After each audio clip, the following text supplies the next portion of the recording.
Welcome to the video lecture on the Unit 7 Diversity Management offered under MS21 course Social Processes and Behavioral Issues. I'm your instructor in this video and I'm going to educate you on the subject of diversity management. At the outset, let me just introduce myself. I'm Dr. Shalini Garg, Professor of Human Resource Management and HR related inclusion and accessibility issues. I'm currently employed at Department of Management, Guru Gobind Singh Indraprastha University, Delhi. Now coming back to the unit, let me just inform you that this lecture is going to be divided into 3 videos of half an hour each, covering the entire unit on diversity management. Now, it is a commonly known fact that workforce is heterogeneous, different and unique. Now, there's nothing great in knowing about this fact. What is great is if the managers are able to develop a plan or a strategy to use these differences to add value to the organization.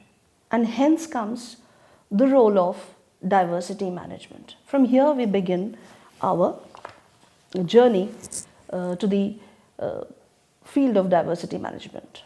So let's just start our journey into this very interesting topic called diversity management.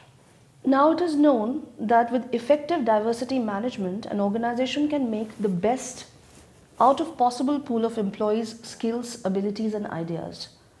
Apart from taking advantage of these differences, it is the responsibility of a manager to recognize and assess that diversity among workforce needs to be valued. Now let's understand the meaning of diversity management so that we are able to understand how the managers can understand the differences and use them to add value to the organization. Now, diversity management is the practice of addressing and supporting multiple lifestyle and personal characteristics within a defined group. Management activities include educating the group and providing support for diversity management acceptance for various racial, cultural, societal, geographic, economic and political backgrounds. Diversity is the vast concept that inculcates various other differences such as educational background, sexual orientation, religion, physical or medical disability, parental status, work experience and age. Now let us also understand why should the organization care about diversity. Now here you will see on this slide a framework that has been provided by J. Fink, D. Pastor and H. Reamer in 2003. Now this framework was developed as a mechanism to understand and differentiate between non-compliant organization at lower level and proactive at the highest level, going through compliant and reactive dimensions. Now in this framework, you will see that it explains that diversity liability at inception can be asset to the organization, where diversity management goes from non-compliant to proactive. Also, let us also develop an understanding about the levels of diversity in an organization. Just to give you a small intro once again to the need for diversity in organization, and as I explained in my previous slide, the framework explains the diversity liability at inception and can be an asset to an organization if it goes from non-compliant to proactive. Please also understand that diversity is threat to an organization which is non-compliant. On the other hand, proactive organization engages in and include employees in various decision-making processes, and hence it will prove as an asset for this proactive organization. Proactive organization reaps the benefit out of diversity management and drains profit out of opportunity. Now, as we move forward, besides knowing the difference that a compliant and a non-compliant and a proactive organization will have in terms of what value based differences this kind of an organization will have when it moves from non-compliant to proactive, let us also understand what are the various levels of diversity in an organization. So the first kind of level is surface level diversity. Now here the differences are conspicuous or easily noticeable, and that is why they are called surface level diversity. These differences can be age, ethnicity, gender, race, culture, language, disability, etc. As this type of diversity is easily noticeable and can be measured easily, and thus recruiters or managers may discriminate on the basis of these differences. For example, assumption of a recruiter that performances decrease as age increases, he or she may prefer to hire young professionals. Surface level diversity is innate and thus difficult to alter or change. For example, racial differences or gender differences cannot be scaled down to 0. Now, another level of diversity is deep level diversity. Here, the differences are communicated through verbal and non-verbal behavior, and thus these differences are not easily noticeable and hence cannot be measured. Personal differences in attitudes, values, beliefs and personality are deep level diversity differences. These differences become progressively more important to establish level of similarity as people get to know each other, and therefore deep level differences usually starts with identifying surface level differences. So knowing deep level diversity would mean first diving through the surface level diversity. For example, a person belonging to a minority ethnic group may be treated differently by the others since his culture and language might be different. But as everyone interacts with him more, they seem to forget the surface level differences, and then they begin to notice his differing values and beliefs, and later on his personality differences. Now, another relevant topic under diversity management, or a term that we need to be well versed with, is discrimination. We keep on hearing this term in our day-to-day lives being used by people who feel deprived and who feel left out in a system. So let us understand what is discrimination. Now, diversity develops an opportunity for an organization, and thus diversity management also means having efforts to eliminate unfair discrimination. To discriminate is to make a note of differences, which sometimes in itself isn't necessarily bad. Meaning thereby, discrimination will help us to understand the differences, and we all remember in the beginning of the lecture I told you that it is a commonly known fact that people are different. How are they different? In what way they are different? Would be explained to you through discrimination. You will come to know through discrimination. Now, knowing a difference that one employee is more qualified than another helps in diversity management making hiring decisions. So here discrimination is not bad, as long as we are keeping the logical reasons to create discrimination for taking important decisions of the organization. Knowing that leadership ability of an employee helps in making promotional decisions is also not bad, because it is based upon the performance dimension and not any kind of a bias. Usually when we talk about discrimination, though, we mean allowing our behavior to be influenced by stereotypes about groups of people. But unfair discrimination has to be avoided, and if it is there, it needs to be reduced and removed for the betterment of the health of the organization.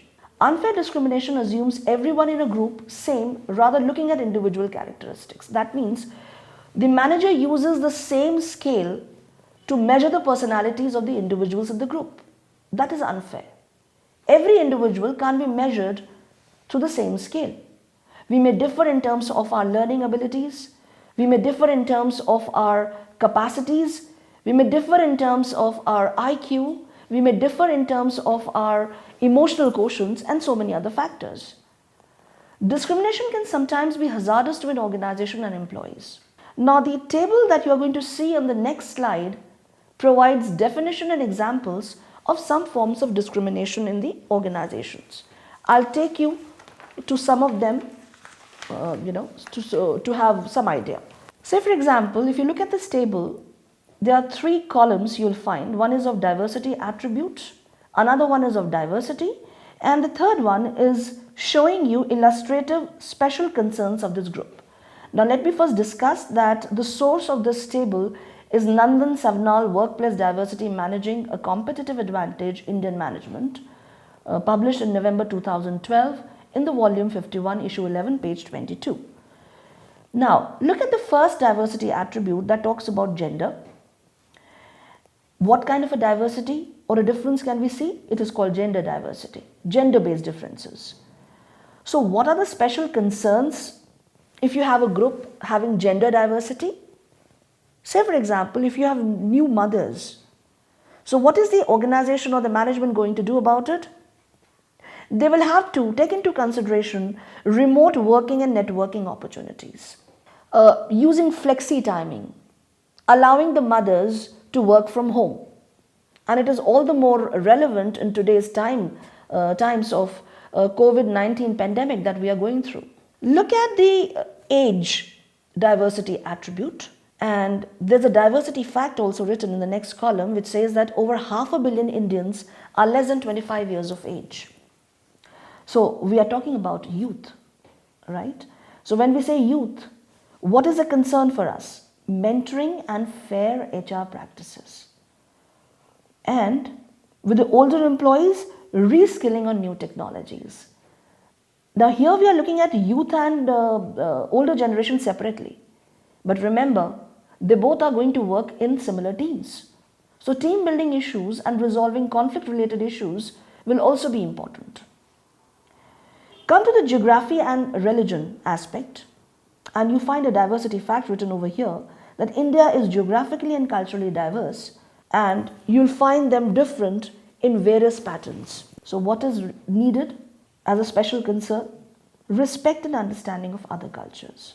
Come to another very, very important aspect of diversity, which cannot be ignored and which is a part of Sustainable Development Goals 2030, where every goal underlines or it takes care of this important gender diversity, as we are talking about physically challenged or persons with disability. So look over here in the diversity column, you'll find that the statistics say that disabled persons constitute about 2% of the total population in India. And the source of it is Disabled Persons in India by National Sample Survey Organization, Ministry of Statistics and Program Implementation, Government of India. So what are the special concerns in this category? Equal and fair opportunities and fair promotion policies. Very, very important. And I would also like to make a mention of accessibility concerns of persons with disability. And there would be a separate chapter, and I can go on and on explaining to you about this. But looking at the paucity of the time and the limited time that I have with me, I'll only say that it's not just about equal and fair opportunities and fair promotion policies, but accessibility of persons with disability is also very important for all kinds of disabilities. In India, Right for Persons with Disability Act 2016 mentions about various kinds of disabilities that a person can suffer from, and taking all this disability into consideration, accessibility concerns of the organization should be taken care of. Look at the nationality. So as far as nationality is concerned, I will try and explain you in this way, that we have people, we know that we are in a global world now, and there are no boundaries as far as our hiring practices are concerned, and our teams are composed of people coming from different nationalities and parts of the world. So both the host country and the parent country related cultural variables or attributes should be valued, not only valued, The workforce need to be trained in all these attributes so that they can treat each other with respect and dignity and understanding. And let me also talk a little bit about the sexual orientation written over here. So we all know that here we talk about the LGBTQ community and how recently we have started talking about inclusion of LGBTQ community into the workspaces. And the biggest concern over here is that since ages we have not been familiar with this kind of a working group, we need to be developing our awareness, our knowledge about these gender types, number one. Number two, most importantly, which is a part of our behavior, is to develop tolerance and sensitivity and having fairness in our attitude towards them. This is the biggest challenge right now before the managers of today. Now, there are other things also about discrimination that can be talked about. Now, discrimination can take many shapes and its effect can be varied as organizational context and personal biases of its members vary or it changes over time and space. Exclusion or incivility is difficult to eliminate as they are impossible to observe and may arise because of ignorance of action of actors, whether intentional or accidental. So let me just apprise you a little bit over here. So exclusion is just the opposite of inclusion. And if we talk about discarding or removing discrimination from the workplace, we will have to be adopting inclusive work practices. And inclusive work practices means including everybody, welcoming everybody to the workspaces as long as they are performance oriented. Performance and only performance should be the logical criteria of discriminating or differentiating and no other criteria. Otherwise, what will happen, as it is written over here, that because of the ignorance of many people, the discrimination takes place even though it wasn't meant to intentionally discriminate because they were not having an awareness. So here lies the onus of the organization and the topmost leadership to train the workforce in order to overcome discrimination related biases. So let me just continue.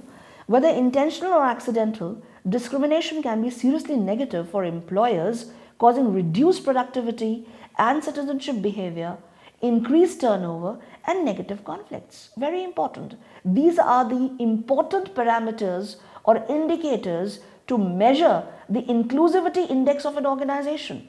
So if all these things are on except your productivity and citizenship, if turnover, conflicts, absenteeism, accidents, they are on a higher side, then it is bad. Whereas productivity and citizenship behavior, if on a higher side, is good for the organization, but they can be reduced a lot if we practice discrimination.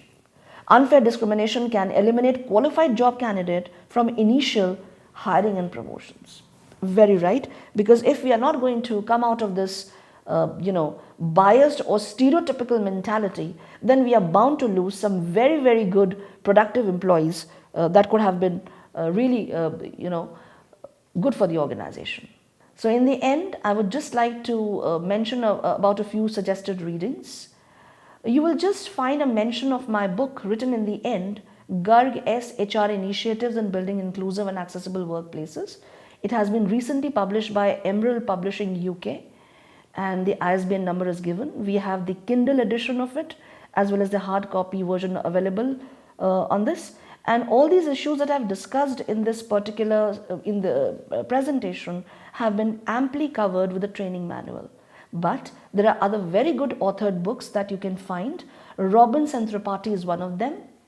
A wonderful book for you people to be knowing about the essentials of organization behavior. Now, why essentials of organization behavior? To understand the behavior of people in general.